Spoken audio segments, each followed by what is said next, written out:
Ndabasuje mwese abakomeje kudutega amatwi bahaye ikaze mu kiganiro cyacu. Nyuma yuko umwaka ushize umuhanzi Dore cyangwa se Mugisha Benjamin agize ibyago papa we akitaba Imana, kuri ubu ngubu na Nyirakuru ubyara mama we nawe yitabye Imana, aho yapfuye muri iki gitondo cyo kuri wa kane tariki ya 28 z'ukwezi kwa gatatu 2024.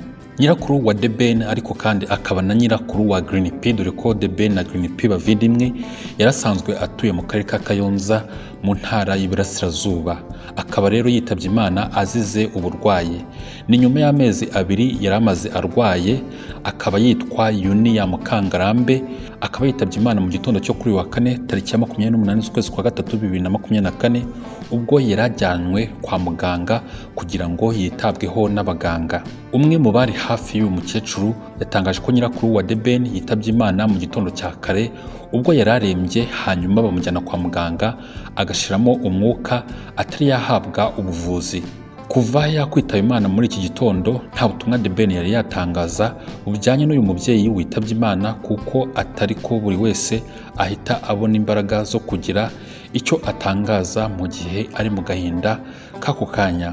Uyu mukecuru kandi yitabye Imana mu gihe n'umwuzukuru we Green P yarari mu Rwanda nyuma y'igihe kirekire yituriye i Dubai, ariho ashakira ubuzima nk'abandi bose. Mukangarambe Junior witabye Imana mu gitondo cyo kuri uyu wa 28 z'ukwa gatatu 2024 abyara mama wa Dore ndetse na Green P nk'uko twabivuze hejuru. Ibi byago bikaba bije nyuma y'uko papa wa Dore ndetse na Green P nawe yitabye Imana tariki ya 18 z'ukwezi kwa 8 2023, ubwo birumvikana n'umwaka ushize. Twifuriza Dore ndetse na Green P gukomera muri bino bihe bitoroshye, ibihe byo kubura Nyirakuru wabo, ariko kandi twifuriza iruhuko ridashira uyu mukecuru witabye Imana. Ndabashimiye cyane, mukomeze mugire ibihe byiza, naho utaha.